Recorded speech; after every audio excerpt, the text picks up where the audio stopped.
परमात्मा की जो सिमरन वहां भी आपने करना होता है, उस सिमरन का इतना आनंद आता है।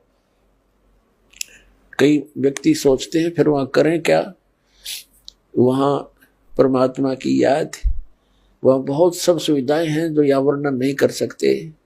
वहां आपको पता भी नहीं चलता कितना समय बीत जाता है और आप सदा सुखी रहते हो।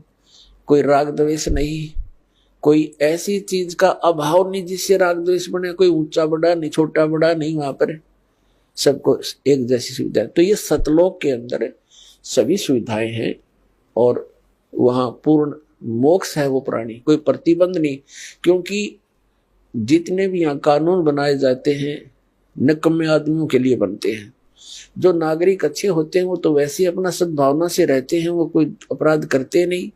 तो वहां सभी नागरिक सही हैं, उनका कोई द्वेष नहीं, राग नहीं। क्योंकि यहां से वही प्राणी जाएगा जिसका नेचर सुधर जाएगा और भक्ति धन हो जाएगा। तो यहाँ आपका व्यवहार और स्वभाव सुधारने के लिए प्रैक्टिकल कराया जाता है। तो आप यहाँ आते हो सत्संग में, आप यहाँ आकर के एक तो ज्ञान सुनते हो, ज्ञान सुनो, फिर ज्ञान के ऊपर उसके अमल करो कि जो वचन कहे जाते हैं ये किसी डूम बाट के गीत नहीं, ये परमात्मा का दिया हुआ मार्ग है, परमात्मा के दिए हुए वचन है, ज्ञान है। और आप यहाँ आए किस उद्देश्य से हो इतनी दूर? आप ज्ञान सुन के उस पर प्रैक्टिकल करें, उसको अंजाम में लाए, उसके ऊपर उस गाइडलाइन पर चलें। अब जैसे यहाँ आते हो आप, यहीं से अपने आप को सुधारना शुरू करो। जैसे सभ्य लोग होते हैं बस में बैठे और कोई देखा कोई वृद्ध है, उसको कहते हैं अपने साथ एडजस्ट कर लेते हैं, आओ आप बैठ जाओ। और कुछ ऐसे नेक होते हैं अपनी सीट छोड़ देते हैं, आओ जी आप बैठ जाओ।